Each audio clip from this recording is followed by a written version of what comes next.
కోట్లు. Government value ప్రకారం ton వచ్చేసి ₹1,00,00,000 ఏ గ్రేడ్, బి గ్రేడ్ వచ్చేసి 58 లక్షలు, సి గ్రేడ్ వచ్చేసి 28 లక్షలు. దీని కాల పరిమితి 10 సంవత్సరాలు. 8 నుంచి 10 లోపు క్రాప్ కటింగ్ వస్తుంది. కాబట్టి దీన్ని మొత్తం 3 రకాలుగా వాడతారు సార్. ఇది మన బొమ్మల తయారీకి ఫారిన్ కంట్రీస్లో చైనా, జపాన్, రష్యా కంటే ఈ బుద్ధ బొమ్మలు, పిడిలు వాయించేది, కంపర సితారాలు, మన బైబిల్లో అవన్నీ వాయించే పరికరాలను తయారు చేస్తారు. ఇక్కడ ఎందుకంటే మనం పెంచే కలప వచ్చేసి హెర్బల్కి కాస్మెటిక్ ఇస్తున్నాం. ఎందుకంటే ఇది 8 నుంచి 10 సంవత్సరాల లోపే క్రాప్ కటింగ్ వస్తుంది. 3 కటింగ్ వస్తుంది ఒక చెట్టు పెట్టిన చెట్టు మొక్క. దీని నుంచి వచ్చే ఆయిల్, వేరు నుంచి వచ్చే ఆయిల్ వచ్చేసి లీటర్ 1,50,00,000. ఈ విధంగా ఈ యొక్క వాల్యుబుల్ ప్రొడక్ట్ అనమాట. ఫ్యూచర్లో రాబోయే ఫ్యూచర్లో ఆఫ్టర్ 10 ఇయర్స్ తర్వాత అంటే 2024-34కి each one tree 1 crore value అని పక్కాగా మన త్రిపుర స్టేట్ ఎక్స్పారెన్స్ చెప్పాడు. రాబోయే రోజుల్లో మన దీని వాల్యూ అంత ఉంటుంది. రాను రాను ఏమైందంటే వాతావరణంలో రేడియేషన్ ఎక్కువ అయిపోయి భవిష్యత్తులో మనం అయితే బంగారము అన్ని ధరించుకున్నాం కదా, ఇది లోహమే అభివృద్ధి పక్కన వెళ్తుంది. అంటే రేడియేషన్ ఎక్కువ బొబ్బలు వస్తాయి. అప్పుడు దానికి కావాల్సిన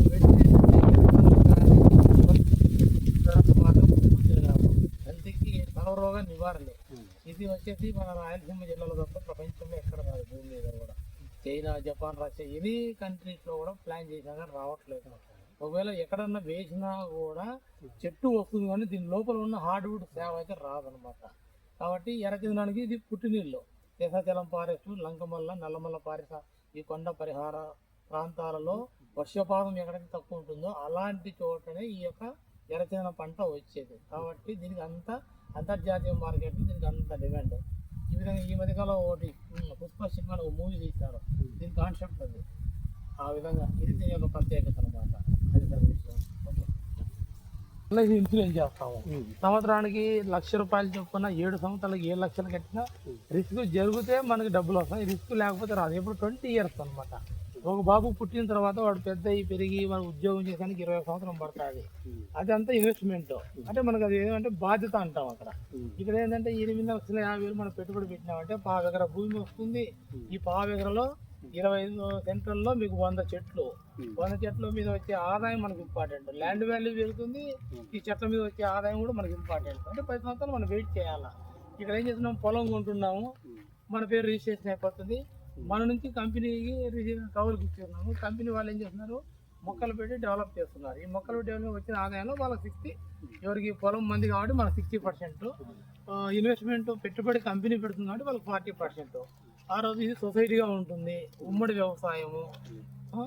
సొసైటీలో 10 మంది డైరెక్టర్లు ఉంటారు. ఆ 10 మంది డైరెక్టర్లు ఎవరంటే ఎవరైతే ఇందులో ఇన్వెస్ట్ చేసినారో ఈ వెంచర్లో వాళ్ళు రైతు కిందకి వస్తారు. కాబట్టి వాళ్ళు ఓటింగ్లో ఒక 6 ఎన్నుకుంటారు, 4 కంపెనీ నుంచి ఉంటారు. ఈ 4 + 6 10 మంది సమక్షంలో ప్రతి వర్క్ జరుగుతుంటుంది. ఇక్కడైతే ఎవరైతే ఇన్వెస్ట్ చేసినారో మీరంతా భాగస్వాములు. అంటే కంపెనీలో one of the share holder అనమాట. మీ పర్మిషన్ లేనిది, మీ మాట లేనిది, మీ సంతకం లేనిది చిన్న కొమ్మ కొట్టడానికి కూడా వీల్లేదు. టెండర్లు వేసినప్పుడు వేలం వేయగానే మీ అందరి సమక్షంలో వేలం వేస్తారు. ఆ వచ్చిన డబ్బు అంతా ఏమవుతుంది, కంపెనీ ఈ సొసైటీకి అకౌంట్ ఉంటుంది, ఆ అకౌంట్ పడుతుంది. ఆ అకౌంట్లో TDS అన్ని ట్యాక్స్ అన్ని కట్ అయ్యి తర్వాత మనకు రావాల్సిన 60% ఏది ఉందో అది తీసుకొని ఆ 40% మనము కంపెనీకి ట్రాన్స్ఫర్ చేస్తాం. కంపెనీ మనకి ఇది, కంపెనీకి మనమే ఇస్తాము.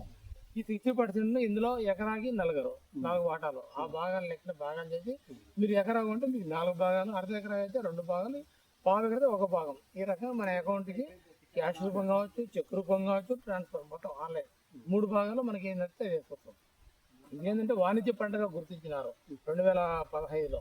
గుర్తించి స్టేట్ గవర్నమెంట్ సెంట్రల్ వాణిజ్య పంటలు పత్తి, పొగాకు, మిరప వాటికి ఎట్లా ట్యాక్స్ లేవో పండించే రైతుకి ఇక్కడ కూడా దీన్ని వాణిజ్య పంటగా గుర్తించి పండించే రైతు కాబట్టి మనకు ఇక్కడ ట్యాక్స్ ఉండదు, కొనేవాడికి ట్యాక్స్ ఉంటుంది. అదనమాట. ఆ విధంగా దీన్ని పరిగణించి దీన్ని మనం ఎక్కడో ఎందుకని దీని విధంగా అనేక రకాలుగా గవర్నమెంట్కి, స్టేట్ అధికారులకు, రైతులకు అందరికి ఉపయోగపడుతున్న విధానంతో దీన్ని 2015 జీవో వదిలి ఈ ఎర్రచందనం సాగు చేసే విధానం ప్రపంచంలో భూమి మీద ఎవరు లేదు. ఫస్ట్ మన కంపెనీ సాయి ప్రాపర్టీస్ కంపెనీ, దీని తర్వాత మళ్ళీ ఇంకా కాస్ట్ అనమాట. ఒక ల్యాండ్ మనం సెర్చ్ చేయాలంటే దాని మీద ఎంతో ఫోకస్ చేసి దాంట్లో రిస్క్ ఉంటుంది. ఆ సాయిల్ టెస్ట్ చేసి దాని ఇది ల్యాండ్లో మొక్క వస్తుందంటేనే దాని రకాలుగా ఆ యొక్క ల్యాండ్ను సేకరించడానికి చాలా పెద్ద ప్రాబ్లమే. ఎందుకంటే సమూహంగా 50 నుంచి 100 ఎకరాలు కదా. ఇందులో ఒక JD లక్ష్మీనారాయణ, ఒక సినీ యాక్టర్స్, నరసరావుపేట హైకోర్టు మాజీ న్యాయమూర్తి అయిన సికిందర్ సింగ్ గారు నరసరావుపేట ఆయన చాలా మంది ఇన్వెస్ట్ చేసినారు. ఎస్పెషలీ జడి లక్ష్మణ్ ఏంటంటే ఇందులో ఏమైనా లూప్ హోల్స్ దొరుకుతాయని పట్టుకోవడానికి వచ్చాడు. వచ్చి మొత్తం అంతా చూసి ఆయన నచ్చి ఆయన కూడా ఇందులో 4 ఎకరాలు ఇన్వెస్ట్ చేసినాడు. చాలా మంది అందరూ ఎంప్లాయీస్, అన్ఎంప్లాయీస్, రైతులు, వాళ్ళు వీళ్ళు అందరూ ఇన్వెస్ట్ చేశారు. ఎందుకంటే రాబోయే రోజుల్లో అంతా ప్రతి ఒక్కరు కోటేశ్వరం అయ్యేందుకు అవకాశం ఉంది. ఇక్కడ ఏంటంటే అందరిది నాకు గుర్తికి నక్క తగిన అనే ఆశ కాదు. ఇదేంటంటే ఇన్వెస్ట్మెంట్ పెడుతున్నాము. ఇందులో మనం అంతా రైతులుగా ఉంటాము. అగ్రికల్చర్ ల్యాండ్ పాస్ పుస్తకం ఉంటుంది, లీజ్ డాక్యుమెంట్స్ ఉంటాయి, అడంగలు ఉంటాయి, రీసెంట్ డాక్యుమెంట్స్ ఉంటాయి, లీజ్ అండ్ డెవలప్మెంట్ డాక్యుమెంట్స్ అన్ని రకాల ఉంటుంది. ప్రతిదీ ఆవగించేది అబద్ధం లేదు, లీగల్గా ఉంటుంది. లీగల్గా డబ్బు తీసుకుంటాం.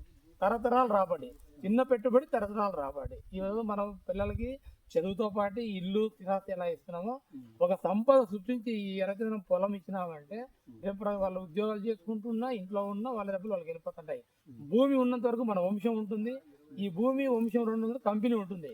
ఈరోజు మనం ఉంటాము, నెక్స్ట్ మనం లేకుండా మన తరతరాలకి కంపెనీ యొక్క వారసత్వము, ఈ యొక్క భూమి, ఈ వంశం 3 ఈక్వల్గా ఉంటాయి. కాబట్టి తరతరాలు రాబడి అంటారు.